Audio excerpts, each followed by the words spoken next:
forgetting. Close. I made a simpler day. Okay, so.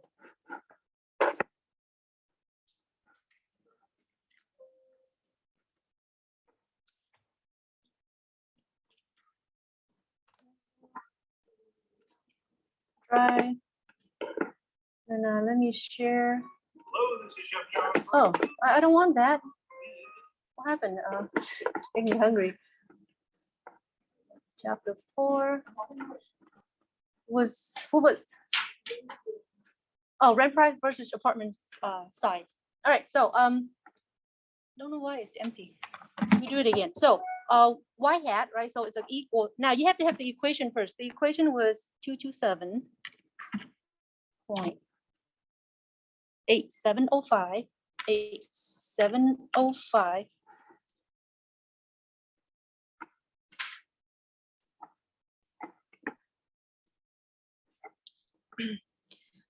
plus 0.83003.8303. Okay. And then times, right? Times your x. Times your x. Time.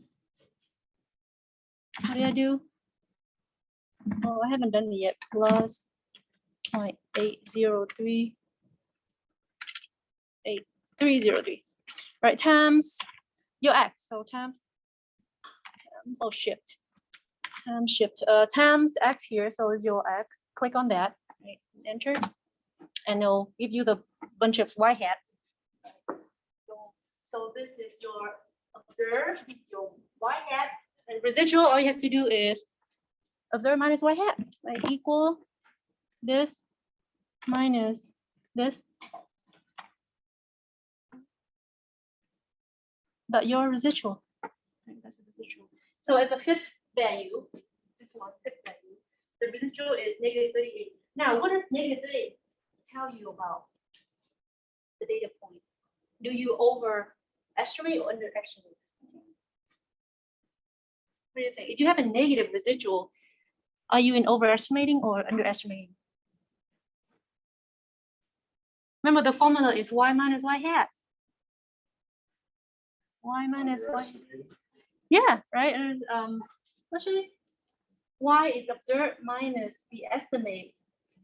So the observed must be smaller than the estimate, right? So the other way. You're overestimating. Yeah, you're overestimating. And one thing unique about residual is that if you sum them all up, give me a guess. What do you think it's gonna be? Give a guess before I spit out the answer. What do you think the sum's gonna be? Yeah, 0, right? 0. Zero.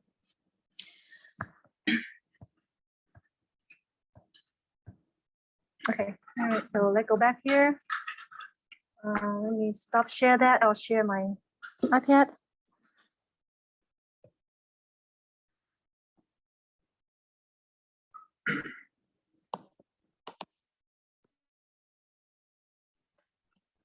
So the sum of the residual is 0. Okay, so now another kind of scatter plot that you can do is called the scatter plot of the residuals. Remember, you have a regular scatter plot, which is x against y, right?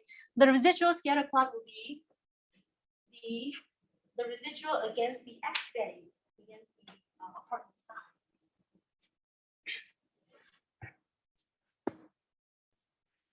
Right, so the scatter plot residual against the explanatory variable. Right? It tell you how well your regression line fit the data. If you have a random point around the red line, that means it's good, right? You don't want to see pattern. In statistics, we do not like pattern. If you see like a ball here or like a side curve, or have that step pattern, it's not good. If you see something random like this, I mean it's good. Right? So all the points are random around the mean of the residual, which is y equals 0 here, right? All right, so naked eye data set. Okay, so let's do this one. not obvious to the naked eye. So the example called not obvious to the naked eye. The data set something, I forgot what it is. I just put parentheses for short, it's long, it's like a mouthful. Contain the value of respond y and explain a variable x. The residual from the least square regression for the predicting the y from x. Okay, so let's go to that data set. What they want to make a scatter plot of the observation, draw the regression line. Would you use the regression line to predict y from x? Explain your answer. Make a plot of the residual, draw the horizontal line. How does the pattern of the residual? Let's get it from part 1. Okay, all right, let's do this one. We can do from R or from Google Sheet. Did I have the data set here already? Yes, I do. Yes, I do. So, share screen.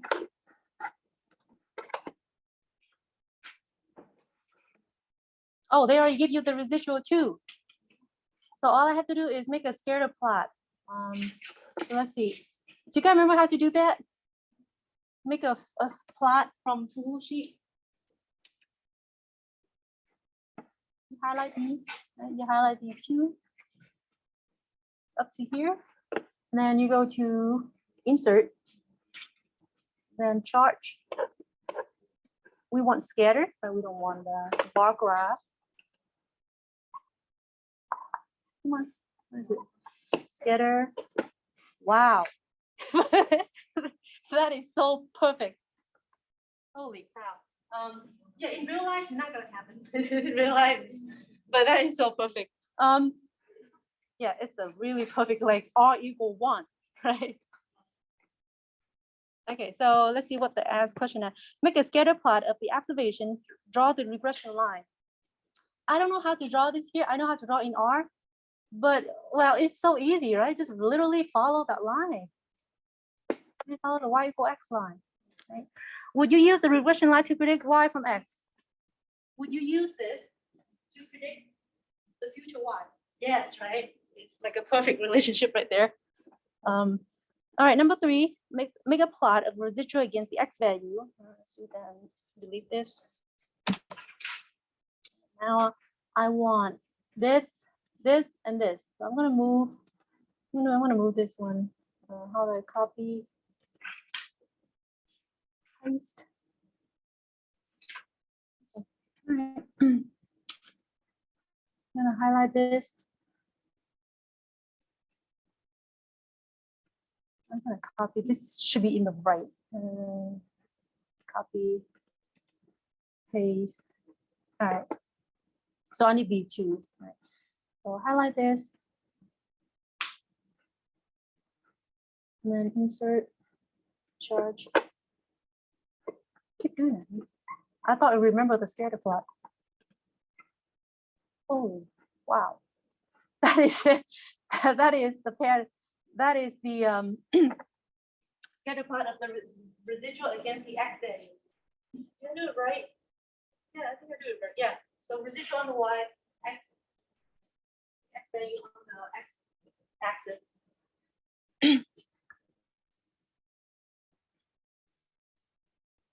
How does the pattern of the residual about this line compare with the pattern of the data point about the regression line of the scatter plot? So the scatter plot, you see the regression is have a what kind of relationship? Linear. What kind of relationship here between the residuals and the exponential? Yeah, right. Curve, right? Curve, curvature. That's all. That's all they want. That's it. That's all. We finish our part 1. Now go to part 2. Today's lecture is light too. I always do that. Like at the end of the semester, my lecture usually get lighter and lighter. So, just in case I need, some extra time to make up something.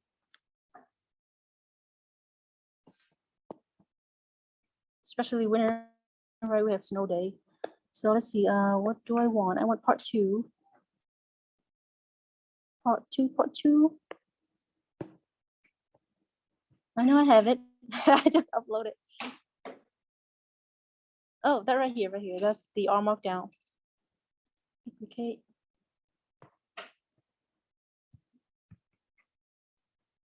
All right. All right, regression. All right, let's start with the example.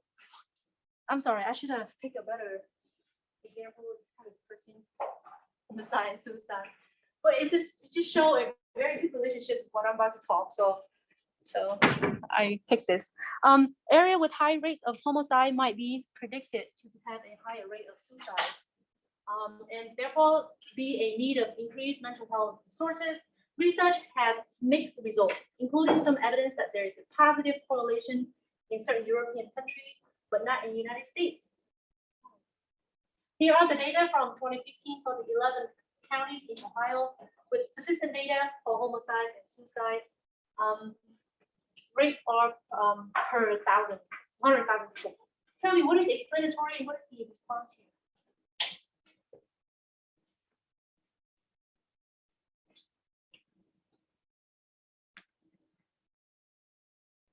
What do you think? Which one is explanatory and which one is response? My Zoomer, do you want to care for a guess?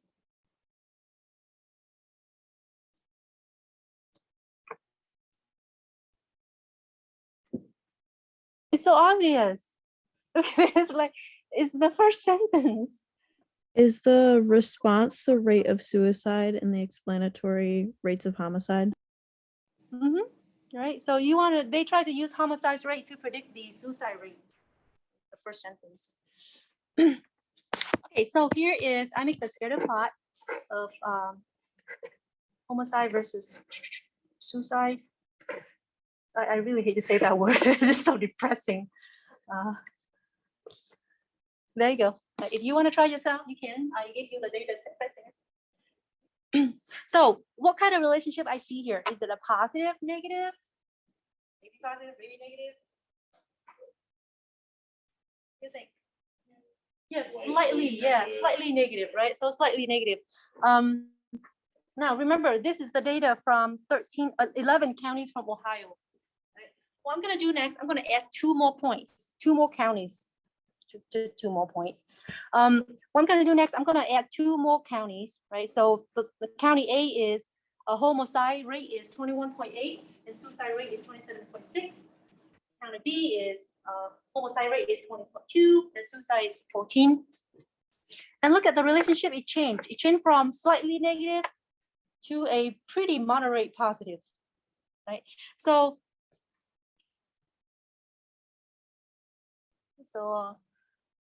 point A will be up there. I think point A, that will be this guy. Maybe I'll write it out here so people from Zoom that you guys can see.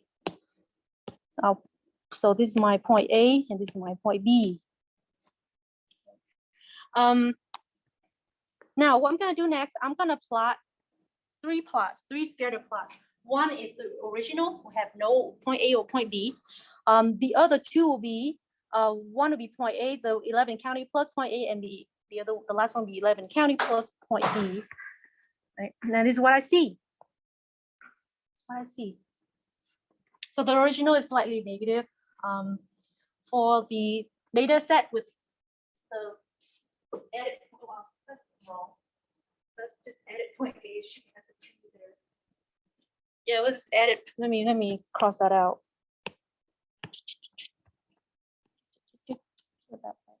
So with edit point A, it is slightly. Oh yeah, I got it wrong. Oh, I have an idea. Hang on, I have it here. I have it all in my computer. I can share and I'll show you.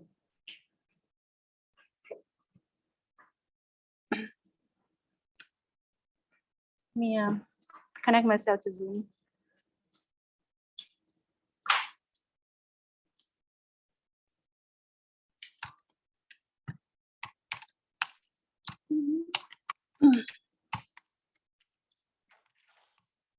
I didn't see that. I keep checking this.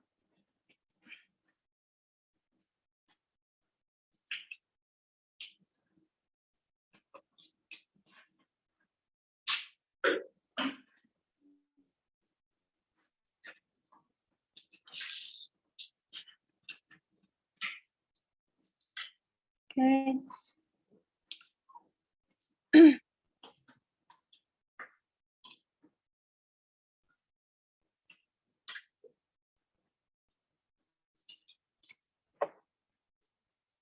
Let me share my screen for my laptop. No, I don't want to leave. So I'll stay co-host. Got it. Continue. Okay. Share screen. So you guys can see my laptop. All right. So here.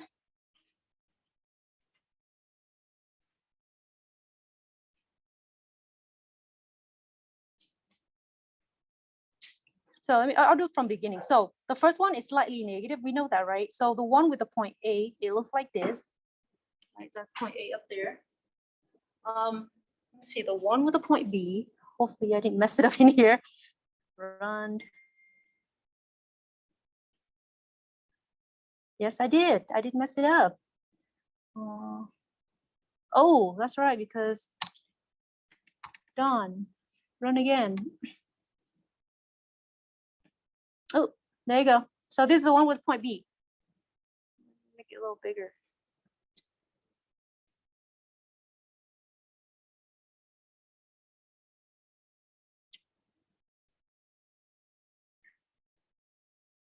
Change my slide. Okay, so that's the one with point B, right? So the original is slightly negative. The one with point A is moderate positive. And the one with the point B is kind of go back to the original. It's kind of slightly negative. So if I ask you, if you don't know anything about influential point, if I ask you which one have more influence, A or B? A, definitely A, right? So so that's the influential point mean. Stop share.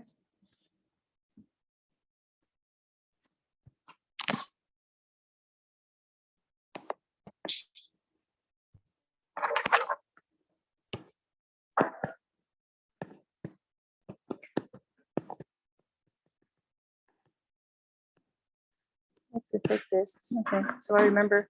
All right, so an observation is influential for a statistical calculation if if I remove that point, say remove 0.8, it will remarkably change the result of the calculation, right? And usually it's not a good thing, right? Because it's implied that your data depends heavily on that point, just one little point. It's like comparing general income of a population income to Bill Gates, right? He's like that influential point, and he was so wealthy. Just everything just go wacky, right?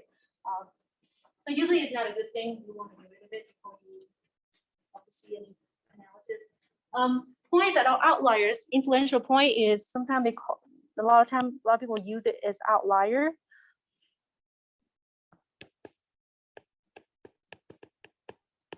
But a bit more special, right? So what kind of outlier? There are two types of outliers. The one that in the direction of X and Y, like 0.8, right? It change the correlation. You see it change from negative to positive. The one that in direction of X and Y, like 0.8 earlier in the example, it changed the direction of the correlation from negative to positive. Example is 0.8. And points that are outlier in the X direction, like point B, Maybe I'll highlight in green. In the X direction. It doesn't change the correlation much, but it change the regression line. It just change the regression line. That's point B. All right, that's it about influential. That's all you have to know. Just remember, if it in direction of X and Y, that's usually change the correlation between two variables. If it's just in the direction of X, then it changes the regression line. All right, caution about correlation regression. So far we know that correlation and regression only describe the linear relationship, right? If you have a quadratic relationship or you have that little ball of data set, You cannot use linear regression. So there's no linear relationship. Okay. Correlation and least square regression line are not resistant. This means, like the example earlier I showed you, it's not resistant to outliers. Change. So maybe I'll write some more here. Not resistant. Well, what does it remind you? Any recall from like the beginning of the semester? Median is resistant. Oh, yeah. What the other one? Mean, right? Mean resistant to outlier. All right, so far that's how much we know, right? There's some more. So there are 3 more actually. The first one's called ecological correlation. So this means the correlation based on average rather than the individuals is called ecological correlation. For example, a lot of time people say the more you educated, the more money you make. Right? It's not true for all the cases. I see people who don't have higher education, but they have business, right? They make a lot of money more that way. They make more than I do.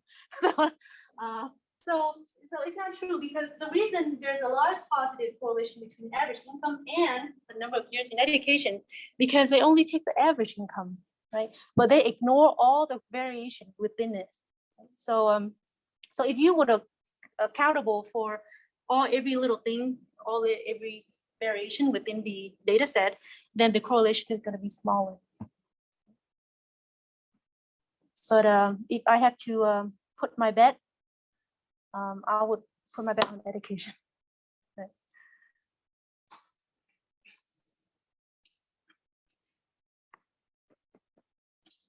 All right, so another one would be called extrapolation. I have a lot of, not only that, extrapolation.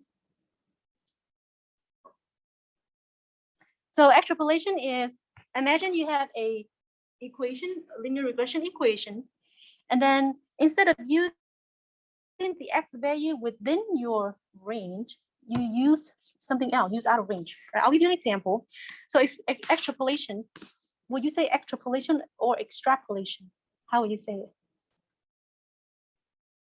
I keep confused between the two. I hear some professors say extrapolation. I say yeah, tomato. Okay. I will say extrapolation. Extrapolation. Maybe extra. Okay, extra. All right, extrapolation. Just like the British, they say evolution instead of evolution. I mean, I don't know. So I guess it's true. Or you call phi or phi, the Greek letter. The Europeans say phi. Actually, the British people say phi. We call phi, right? So I don't know. Extrapolation it is. All right, extrapolation. So extrapolation is the use of regression line for predicting far outside the range of the value of the explanatory variable x. Example. I forgot to put one. Maybe cholesterol level.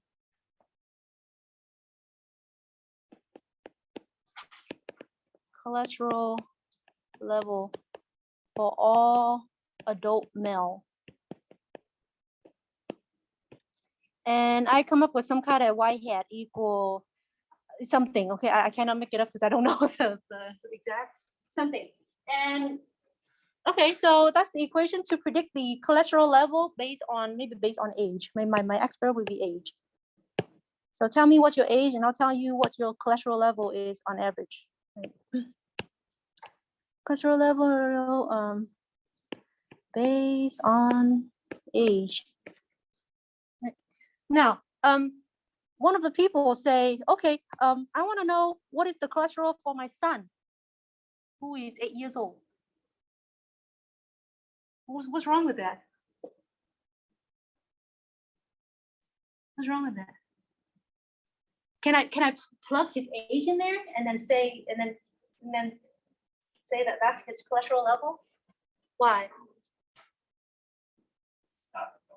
Yeah, he's not adult, right? He's not adult. That's the equation for adult. He needs the equation for a little one. So that's called extrapolation. So we can't, maybe I say we can't use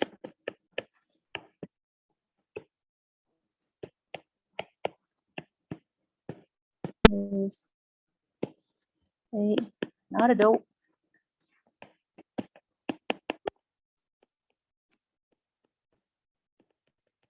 For the variable x, right? It has to be 18 plus. So that's extrapolation. I mean, looking variable. Do you guys remember this? Yeah. What's the other name for looking variable? Start with C. Yeah, confounding variable. So looking variable is undesired variable. We don't want it there, but somehow it's kind of sneaking the data. It is changing the relationship between x and y. For example, Kalamazoo Symphony once advertised a Mozart for minors program with this statement. And then they have the question say, which students score 51 points higher in verbal skill and 39 points higher in math? And they have the answer below that say student who had experience in music.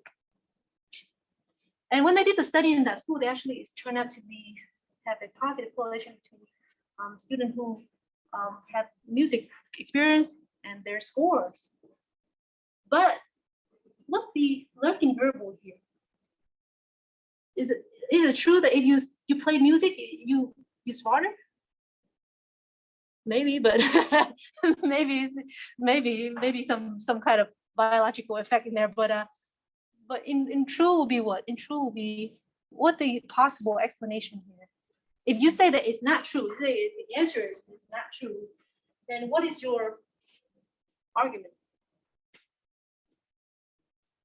Meaning five the looking variable. Maybe those who play an instrument study harder. Yeah, good. Close. You close. And anyone else from the Zoom? My homies, you wanna add some comment to that?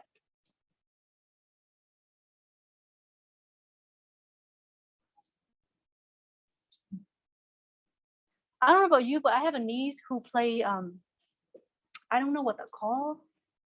It's like, is it viola? Is it called viola? It's like a viola. Yeah, it's the big thing. It's huge. It's like viola, but the big one. What's it called? It costs, yeah, it's called a fortune to get that one. It's expensive. So if you play like instrument, I think it's expensive, right? So usually expensive music program have like wealthier parents, right? Wealthier people, they tend to do better in school because financially they've been support better, right? Just natural things, right? I wasn't born in a working family. I have to work and study at the same time, so it's hard, right? It's hard.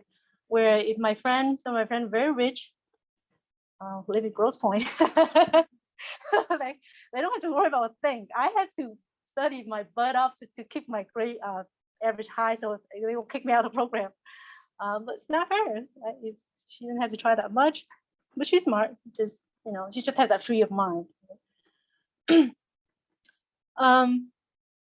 So yeah, so the lurking variable here will be, let me say something here. So we have a note. The lurking variable, the financial, just like finance, right? Prosperous, how do I spell prosperous?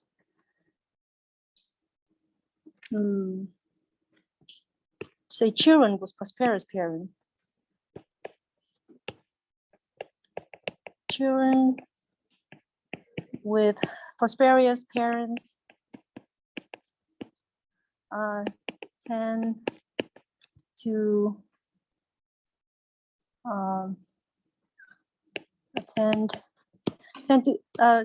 would be able to,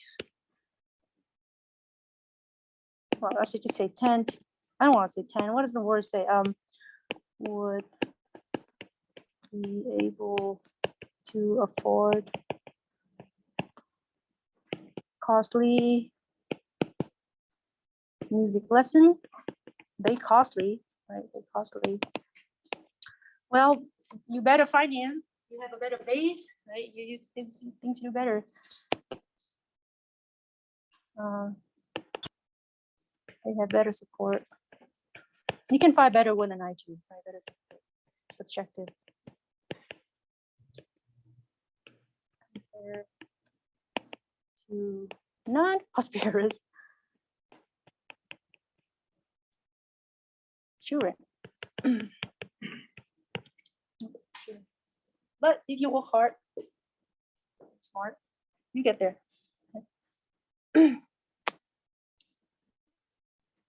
Why don't you try? You guys try this one and put your answer in the chat.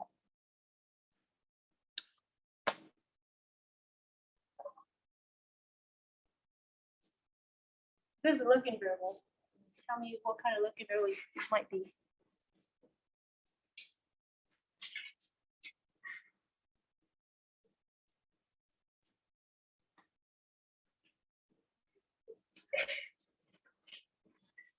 Wow, it's so short. We're almost there.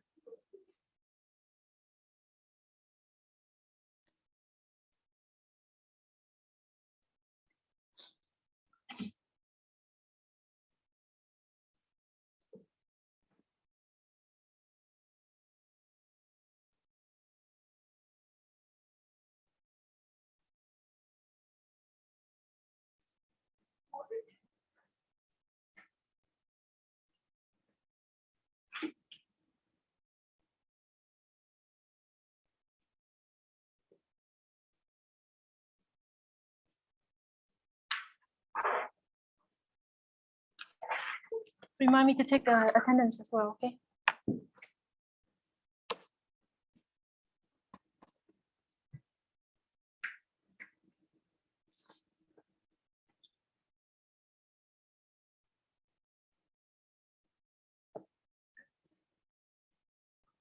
On Thursday, I need a favor from one of you. So I have this package for the evaluation. I'm gonna pass it out to you during your review of the final practice.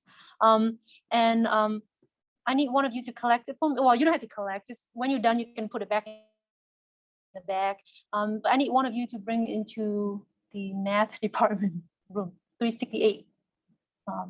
The math department. Do you guys know where it is? I can find it. Huh? I can find it. You sure? If you already know where it is, maybe it's easier. Because I'm not allowed to touch it after you're done. I'll walk out like 15 minutes. I'll walk it out for you to write whatever you need to write. Okay, all right, thank you. I'll give you the room the following day. What does it mean by like, I'm confused by this math minority, so is it saying like minority students? Yeah, I don't know why they put the minority. College board study, high school found strong correlation between how math. I don't know why they put minority. It's from your book. Took in high school and their late success. Math minority students. So it's saying like how much math the minority students are. Like there's minority Oh. students and how much math they took. Oh, so it's just minorities, not. Who consider minority? Okay. I mean, in college is. I was gonna say. In my statistics department at U of M, like 90% is Asian. So I don't know who's minority there. Maybe so. Next time I'm gonna take it out because well, if I take it out, it's not true because it's not my data set. All right, you try your best. I'm just gonna say student here. Wonder why they say minority.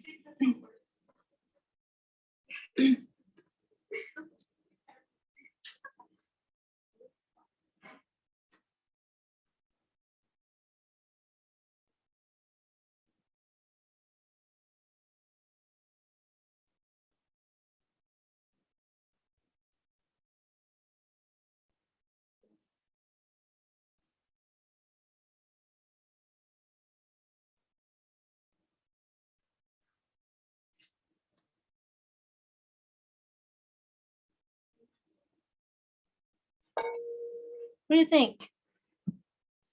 Let me see.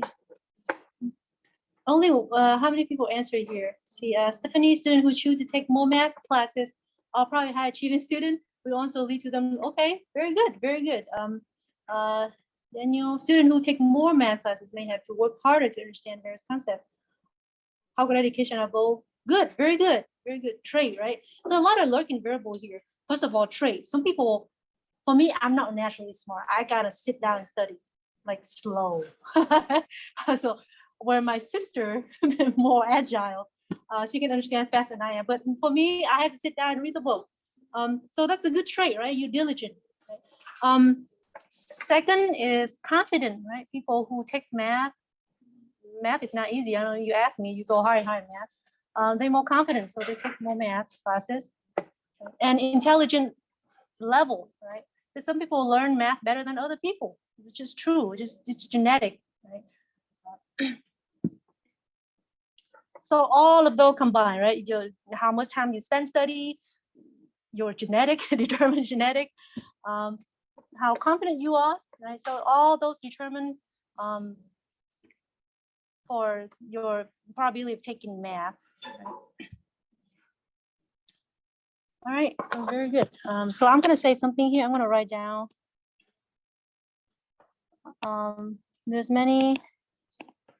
There are many other factors, such as intelligent trait, genetic trait. That's intelligent, right? Intelligent trait. So just say some.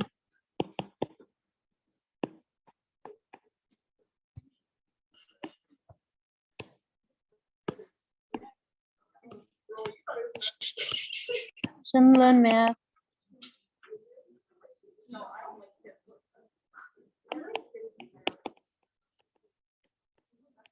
And others, diligent,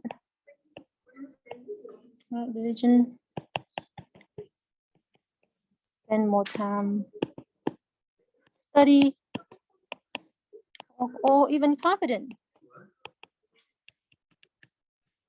Right? Confidence.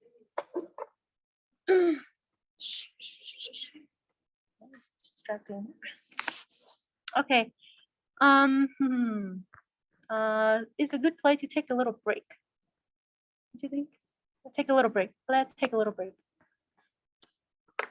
I'm gonna.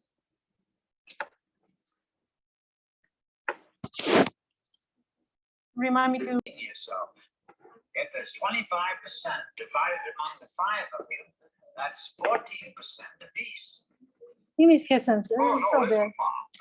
I wouldn't cheat you. No, I wouldn't. Now look here. How do I make it smaller? 25 divided by 5 is 5. Give me a second. This one is just too bad. This one Now, better. I'll read it to you. It starts out with this. Keep the agreement made with the first party and second party become a party for anything not the fourth party and the fifth party. You can smooth out. We won't understand it. I've had so many parties already. Of course, that's just a rough draft. Now, about the percentage. I figure 75% to you, Bob, and 25% divided between the 5 of us. Either Grobar, myself, Tom, and the babes. That makes 5% for each one of us. Billy, you're cheating yourself. If there's 25% divided among the 5 of you, that's 14% apiece. Oh, no, listen, Bob. I wouldn't cheat you. You know I wouldn't. Now, look here. I'll show you. Let me rub this out here. 25 divided by 5 is 5. You see, if 5 won't go into 2, well, no. But 5 goes into 25 5 times. See? You're wrong. Now, I'm pretty good competition. Now, 5 into 25. 5 won't go into 2. No. But 5 goes into 5 once. Now, we didn't use the 2 before, so we'll put it down here. Now, 5 into 20 goes 4 times. There you are. 5 into 25. 14. No, look, Bob. Now, let me prove it to you. Now,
To earn more, get married.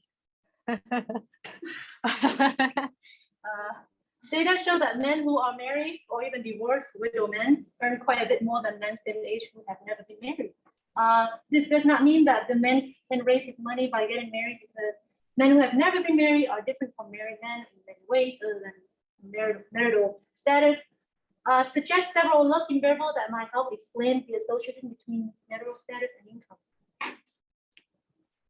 Why is a married man or even divorced men tend to have better income than like non-married men? No, same age. They say same age. They have kids, they might go for a higher paying job. Good, good, very good. Which is suggests that they more what? If you marry, you very what? You're pretty responsible, right? If you're ready to marry, you're ready for responsibility, right? So what does that mean? That means men who tend to get married mean they more like, So if you're married, you might be putting in more hours. yeah, responsibility. You tend more to do more work, right? If you have that kind of mind thought, right? You tend to lean toward the financial security, right? Secondly, with women, right? I remember when I was young, I didn't care about how much I had in my account. I just want to have fun. But when I got mounted fee, I kind of work, right?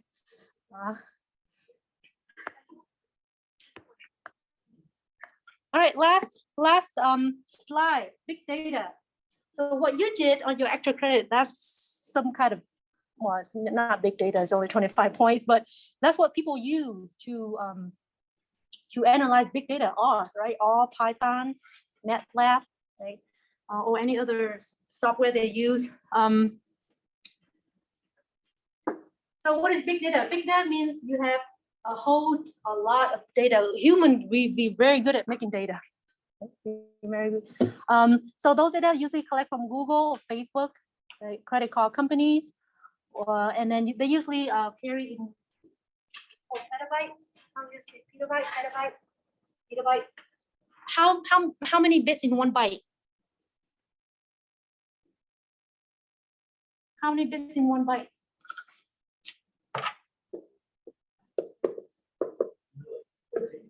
No, bits. 8, right? Yeah, right. So 1 petabyte or petabyte is 10 to the 15 byte. So it's big data. You probably, if when I was at grad school, I used to analyze data, have a million data points. I cannot see my data. Right? I kind of read it, what is the data about, but I cannot see the whole thing, right? Who or she will show me all that, and I don't want to see it. Too big. So what we're gonna use, we use R or Python to do those. Right? We clean up the data and we do analysis. So why do we need big data?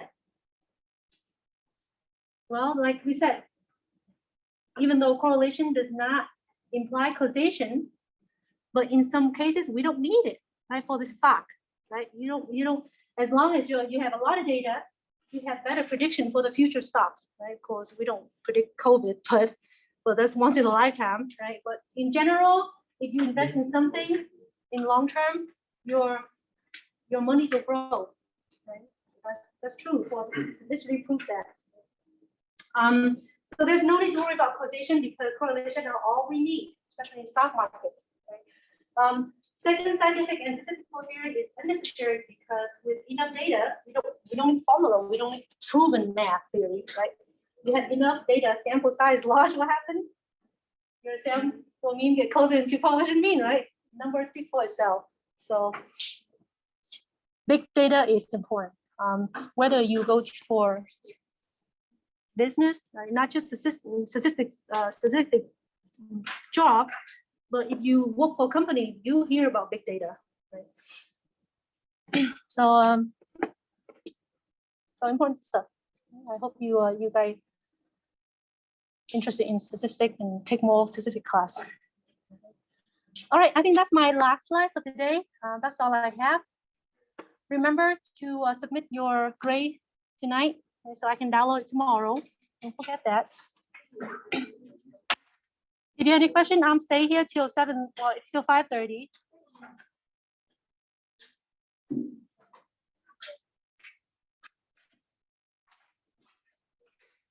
Oh, on Thursday, make sure you come in person. Okay, we're gonna do Kahoot. Thursday? Yeah. Yeah. I'll send out email.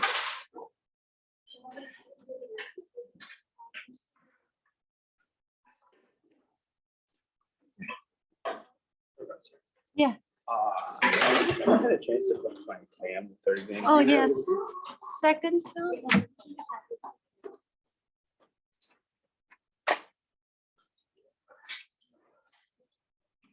Submit the extra credit in person? Do we have to submit the extra credit? Yeah. in Yeah. person? We're submitting extra credit also in person.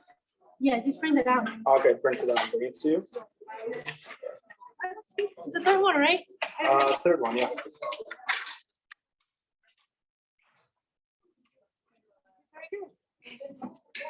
The only one that had 100% on the.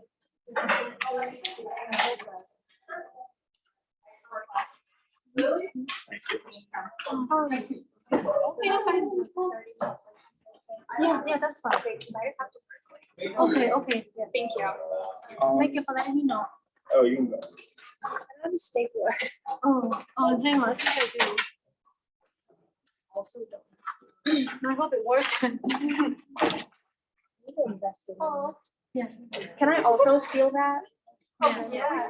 Wait, will you click my, will you? Yeah, you can turn it today or to Thursday. Oh, no. Oh, it doesn't. I think either just broke it. Yeah. Oh, there we go. That was stuck in there. Alright, let's try this again. Press it in there. Yeah. I believe in you, Carly. Come on. No, she said. Go, Carly. Oh, my lord. Okay, ready? Pressure. Yeah. Oh, wait, you bring try. I was I don't going, know where to put it. I can talk to you after class. Oh, let's just start a file. Oh, here's file. Thank you. Ah, hard. Yeah. First try. That's fine. What? No. I didn't write my grade on it. Does that matter? Well, you should write your grade. Do you have a? Because I wrote it online.